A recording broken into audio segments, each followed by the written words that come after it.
Los grandes aportes culturales de las civilizaciones fluviales en la antigüedad. Desde el siglo VI a.C., aún en el Neolítico, en el creciente fértil, se trabajaba el oro, la plata y el cobre, pero no fue hasta el siglo IV a.C. cuando se generalizó la metalurgia. Por ello, los historiadores denominaban Edad de los Metales al último periodo de la prehistoria. En la mayor parte de Europa se tardó más en trabajar el metal y fue introducido en un momento que algunas civilizaciones como la egipcia y la mesopotámica ya conocían de la escritura. Como subtítulo tenemos el trabajo de los metales. El primer metal que se trabajó fue el oro, que se golpeaba para darle forma. Posteriormente también se trabajaron de esta manera la plata, el plomo y el cobre, que se utilizaban para obtener objetos de adorno y eran un símbolo de prestigio. Como siguiente subtema tenemos el impacto de los metales. La mejora de las técnicas agrícolas y el aumento de la ganadería permitieron acumular excedentes o reservas de alimento, tanto para el invierno como para poder intercambiar por otros productos que le faltaban, por ejemplo, los metales que eran escasos. La acumulación de excedentes permitió que fueran aumentando los intercambios comerciales. El comercio, además, se vio favorecido en el desarrollo de nuevas técnicas de navegación, el descubrimiento de la rueda y el uso del caballo como montura. Hubo una especialización de trabajo, porque trabajar bien los metales, ser un comerciante que iba de un poblado a otro, elaborar buenas vasijas o trabajar a tiempo completo en el campo, eran tareas que no podía realizar una sola persona. Como siguiente tema tenemos la Mesopotamia. Mesopotamia es una palabra griega que significa tierra entre ríos. Los griegos denominaron así a una región de Oriente Medio, situado entre los ríos Tigris y Éufrates. La tierra en esta región era muy fértil gracias a la humedad aportada por los ríos, pero también estaba sujeta a crecientes e inundaciones irregulares y difíciles de predecir. Además, en la parte más baja, donde se unen los dos ríos, se formaban grandes zonas pantanosas. A fin de evitar inundaciones y ampliar el suelo cultivable, sus habitantes tuvieron que construir diques y canales para drenar la tierra, a la vez para regar las tierras que quedaban más alejadas de los ríos. Desarrollaron técnicas de irrigación, canales, acequias. Estas mejoras técnicas, unidas a la perfección de las herramientas, permitieron aumentar la producción agrícola y conseguir excedentes.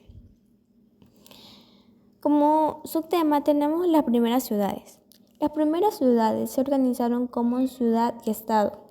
Cada una tenía su propio gobierno y rendía culto a dioses propios.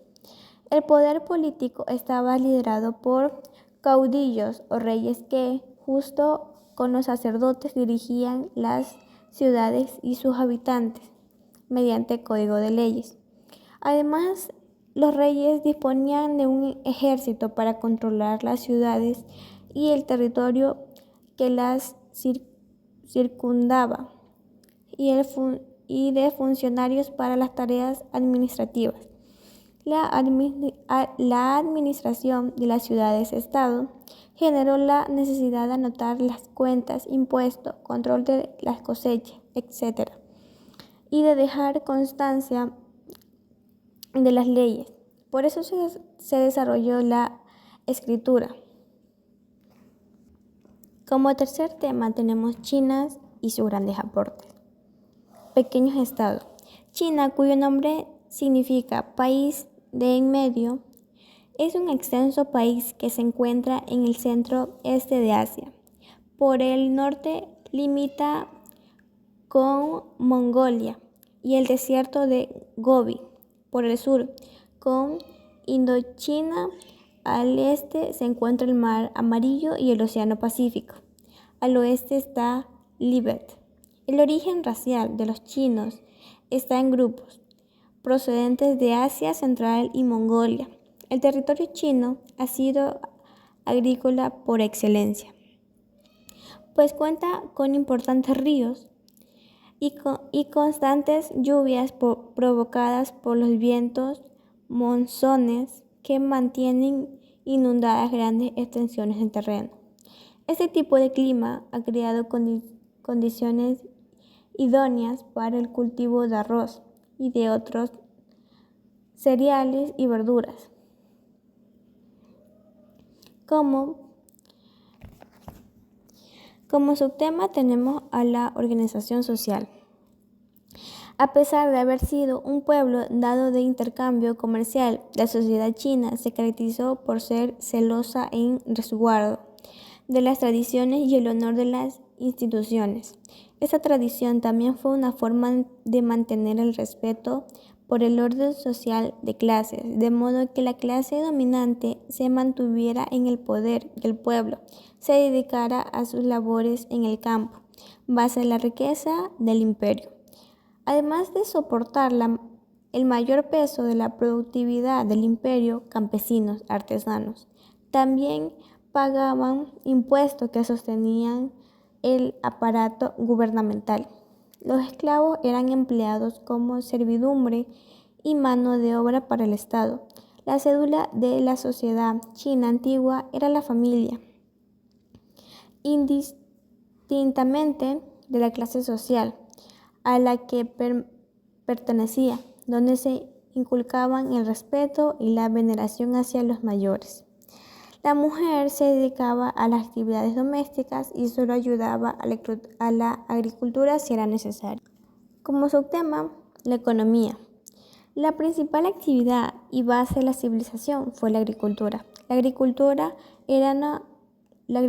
era subsistencia, es decir, producía para el consumo de su familia y era poco que comprobaba o vendía. Además de la distribución de la tierra, tendía a ser desigual. En este contexto, la tierra tenía para el campesino una importancia tal que, en tiempos de sequía o malas cosechas, preferían vender a un hijo antes que su lote.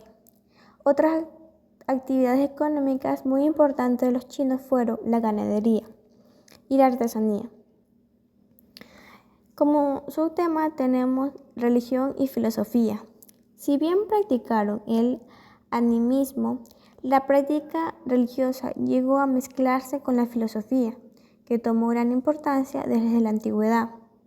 Sus más destacados filósofos fueron Lao Tse y Confucio.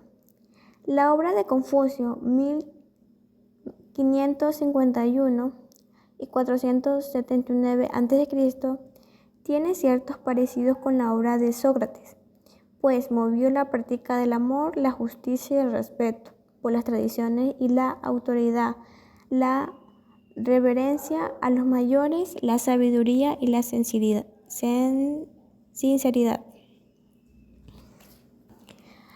Como quinto tema, egipcio y su legado. Hacia el 5 milenio a.C., pequeñas poblaciones se formaron en las orillas del río Nilo, en el noroeste de África, para aprovechar el agua y la fertilidad del suelo. Poco al surgir fue creando una gran civilización, siguiendo un proceso similar a la de Mesopotamia. El Nilo era un recurso económico básico, pues hacía posible la agricultura que, junto a la ganadería, era la base de la economía. Además, suministraba pesca y la planta del papiro. Construían embarcaciones elaboradas, cestos o confeccionar papeles de escribir. Como subtema tenemos el ciclo de los trabajadores agrícolas. El río era una fuente de vida en una estrecha franja de tierras que se desbordaban por el resto del río. Como subtema tenemos los periodos historiadores.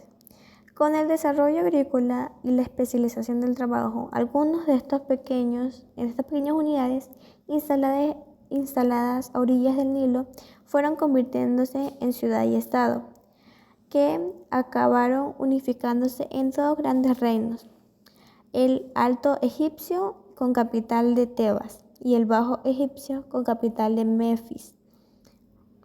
Se inició el periodo de esplendor de la civilización egipcia que perduró varios siglos.